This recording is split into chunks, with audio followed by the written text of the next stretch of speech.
We're going to start our construction kickoff here in District 7 for ODOT. I'm the Public Information Officer. My name is Tiffany Oliphant. It's Orange Barrel season. That means transportation progress is happening here in District 7. This year we have 86 projects taking place in District 7. This one right here at Needmore and Brant Pike is just one of our projects. It's actually on the governor's list for safety upgrades. During today's event, you'll learn more about these intersections and the current projects for the 2022 season. But we want to change to a serious topic. As we shift to this spring season, we need your help to keep our work zone safe. In 2022, more than 65 crews have been struck recently right here in District 7, over in Clark County. Thankfully, that crew is okay. Sergeant Gordon Carnes with the Dayton police officer will go more into details about work zone safety and the move over slow down law. This morning you'll hear from Dayton City Commissioner Matt Joseph, Matt Perrell, our Capital Programs Administrator. And without further ado, I want to introduce to you our Deputy Director for District 7, Randy Chevali.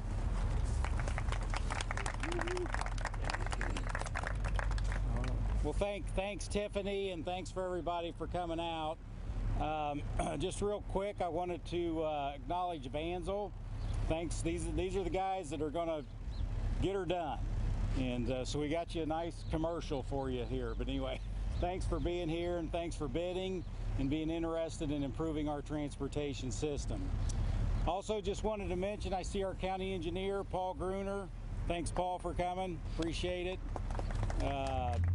We got the Public Works Director from Dayton, Fred Stovall.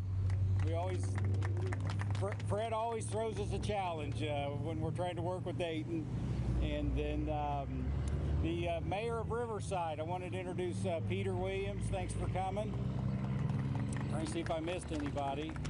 And just real quick, I talked to Senator Antonia. He wanted to be here, but he's using our road system to get to Columbus. And so he's over there working hard. And then also Representative Plummer. Those are two people we work very close with in the whole transportation scheme of things. So as Tiffany mentioned, it's going to be a busy year for road construction, across the state. And trust me, please trust me, that's a good thing. We are investing nearly $2 million in our system, and that's statewide. And our ultimate goal, of course, is to get you where you want to go and then get back home safely to your family and your loved ones. This investment here and across the state means progress and jobs. That's important. But just as important is a transportation system that you can trust and you can rely on. I was just telling Vansel, go off script a little bit, probably 8 or 9 years ago, I was coming up that road right over here, and I was waiting to go straight, and all of a sudden a motorcycle comes flying through and a car pulls right out in front of him. That motorcycle guy flips over that car. He didn't have a helmet on. He sat up, he laid back down. Thank God he was okay. They got it, medical attention, but these intersections can be challenging, so this job's going to help hopefully get you to where you need to go. I'm not sure but 95 cents of every dollar we get from our user fee, notice I didn't say tax, Paul will like that. The user fee is investing directly into preserving our system of roads and bridges to ensure your safety and to keep Ohio moving, the economy moving. We've made a lot of progress, but there's much more work ahead.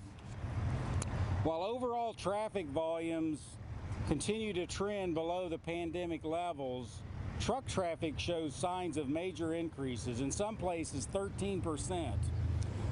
As we know, these trucks, they need a strong and reliable and well-maintained system to get our goods and services where they need to be. To quote Governor DeWine, got to thank Governor DeWine for coming in and putting money into safety projects such as this. Ohio is a state that makes and moves things, and a solid transportation is key. We must continue to invest as this system is essential for our businesses and development and overall safety for our travelers. Great quote from our governor. But now I'm going to need your help. In a lot of these projects, they focus on all kinds of modes of transportation. People pedaling bikes, walking. This one will get some sidewalks going in here and getting people across the road. But I need your help. We all need to help each other. And as we apply the latest engineering and traffic elements here to get you to maneuver, it is a must that the drivers and walkers and riders, you and me, play the most important role in to buckle up, obey the speed limit, drive sober, and by all means, drop the distractions. As you know, as Tiffany mentioned, we're here at the intersection of 201 and Needmore. I call it Brant Pike. And just down the road in Riverside, we've got another project that's going to be doing very similar improvements to the traffic signal here. So both of these intersections have projects to improve and give you better odds to safely maneuver and get you home. And that's our goal. They both made the governor's top 150 list, both of these intersections. And our goal is that we get them off of the list. We don't want them on the list anymore. So with that, I'm going to turn it over to our Capital Programs Administrator, Matt Perrell, and he'll get a little more into some of the specifics. Matt? Thanks, Randy. Morning, everyone. As Randy said, my name is Matt Perrell. I'm the Capital Programs Administrator for ODOT District 7. I wanted to recognize construction staff for District 7. Just raise your hands. We get recognized. Yeah, there we go. All right. As Tiffany and Randy said, 2022 is going to be a busy season with many different projects being constructed in our 9 counties that are in District 7. I'm going to take a few minutes to highlight some of the projects. I'll start with safety. As Randy said, we're standing at a site of one of those projects. This project involves a traffic signal upgrade, which includes pedestrian amenities, including sidewalks, ADA curb ramps, etc. The project cost was approximately $700,000, and I understand we're going to get started on construction here soon with Banzel. Just down the road on Needmore in the city of Riverside is the second project Randy talked about. It's doing some of the similar work at State Route 202 in Needmore, which will do upgrades to the traffic signal with pedestrian amenities. That project cost approximately $845,000. The last 2 projects that are on the Governor's Safety Top 150 are intersection projects that are going to be reconfigured from conventional 4-way stop intersections to roundabouts. The first one is in Logan County at State Route 47 and State Route 235, and the second is in Darke County at US 36 and State Route 121. Both projects were sold in March. The start dates are still to be determined, but both projects will be done this season. The combined cost for both those projects were $4.3 million. Finally, I want to go over some other notable projects that are going to be done in 2022 in District 7.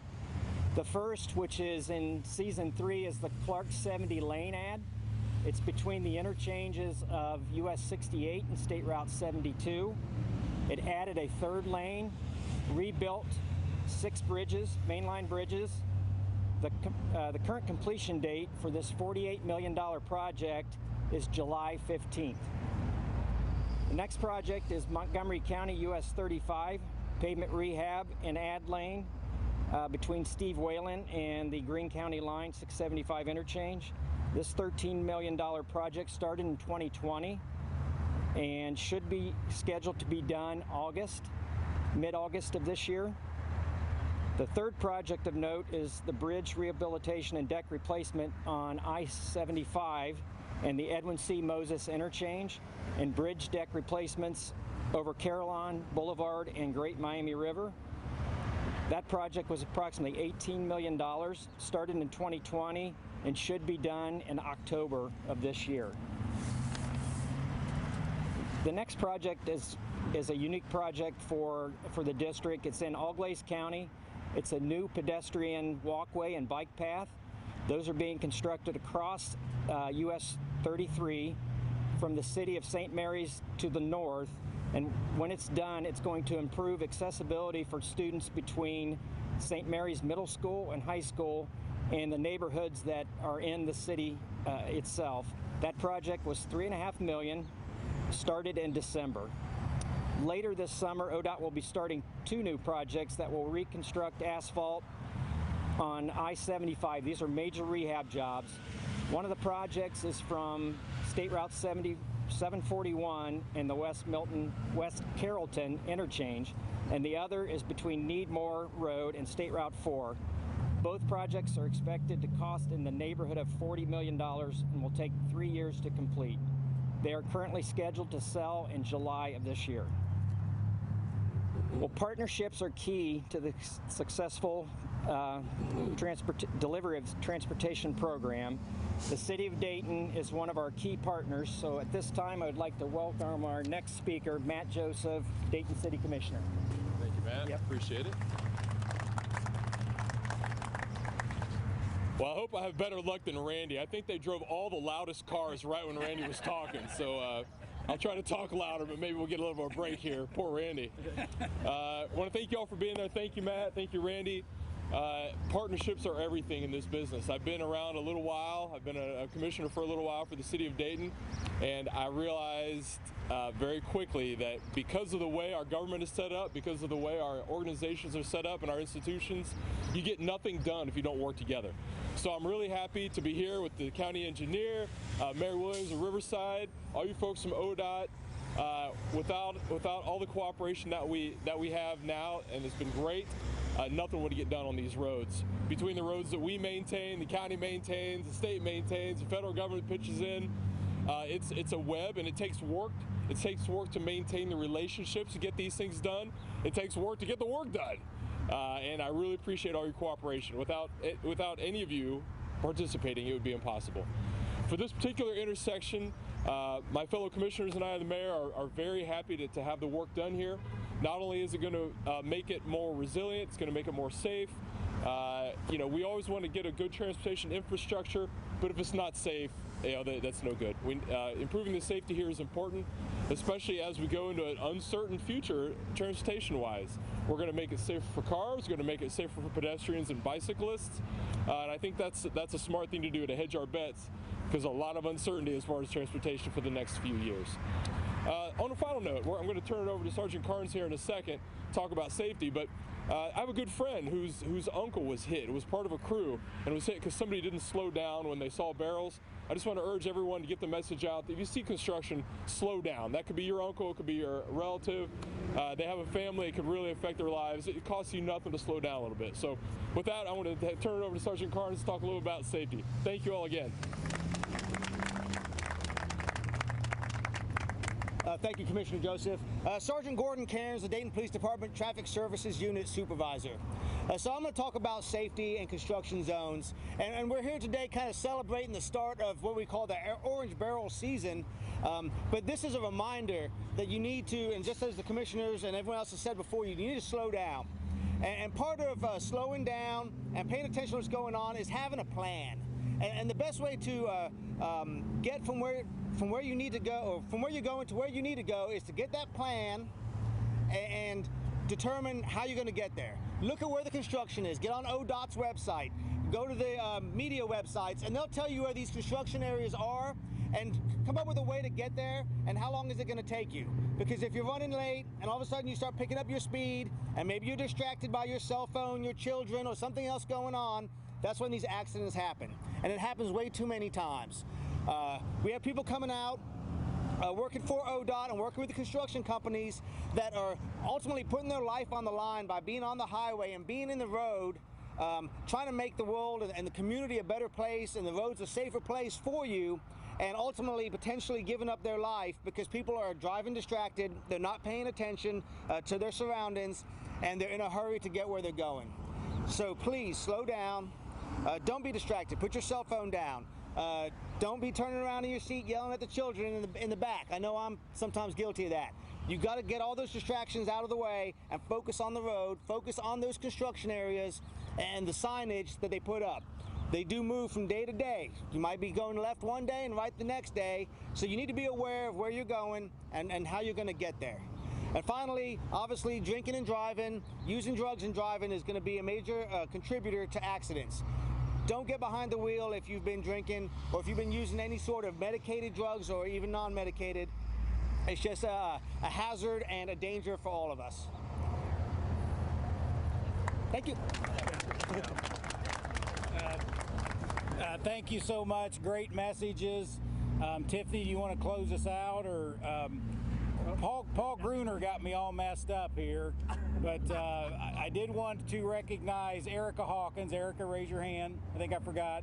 She's from Columbus. She's our interim Chief of Staff, Deputy Director of Communications. So it's great you could get out here. We appreciate it and want to get you out here more and more and more. So other than that, I think I probably forgot somebody else, but Tiffany, do you want to close us out?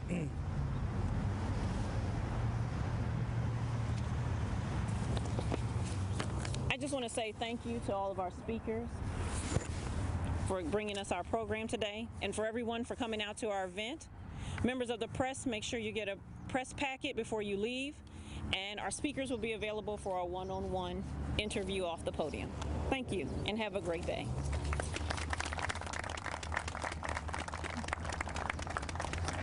I thought you were coming up to ask questions. I was all excited. Let me get a picture. Let me get a picture of you guys. Yep.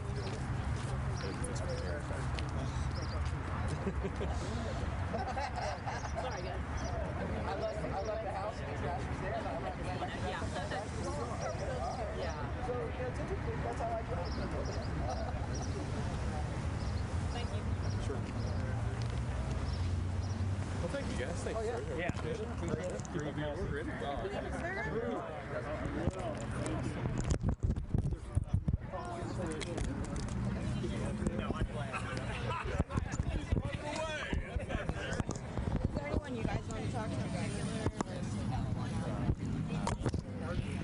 Just the commissioner.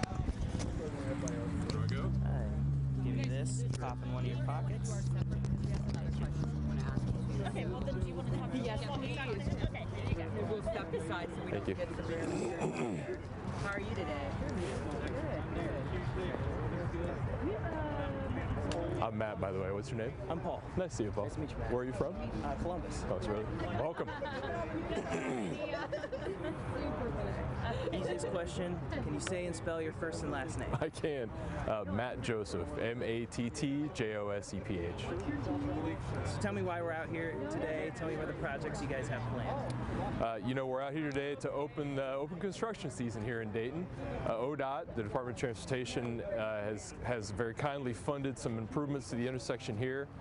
It's one of the worst 150 intersections in the state, and we're really looking forward to the improvements here. It's going to reduce crashes, make it easier for pedestrians to get across, and even improve response in storms and that sort of thing. It's going to make sure the light doesn't go out if the electricity goes out. So all kinds of improvements here. What are some of kind of the specific like big improvements here? Maybe some about is it road paving or is it widening sidewalks? Maybe so the biggest part that's going to be changing. They're improving the curbs. They're putting in new traffic signals. And they're, like I said, they're putting in some resiliency to make sure there's backup for in case the electricity goes out. One of the problems, I guess, here at this intersection, they said, is because it's not a square intersection, visibility is a problem with the current lighting system. So they're going to change those a little bit, put in a new system, make it easier for people to see when a red light's red. And then, is there any other ones in the county or area? I think maybe she mentioned there was another. There are, but not in Dayton, so I don't know anything about them. Is there anything else that you want to mention? No, just want to thank all the partners that came together here. We sit here there's 3 cities within a stone's throw. There's Dayton, which I represent, there's Riverside, and there's Huber Heights. We're all right here. And we have Montgomery County covering all of it, and everybody is involved in this process. Improving this intersection helps everyone, and I really appreciate everybody working together to get it done.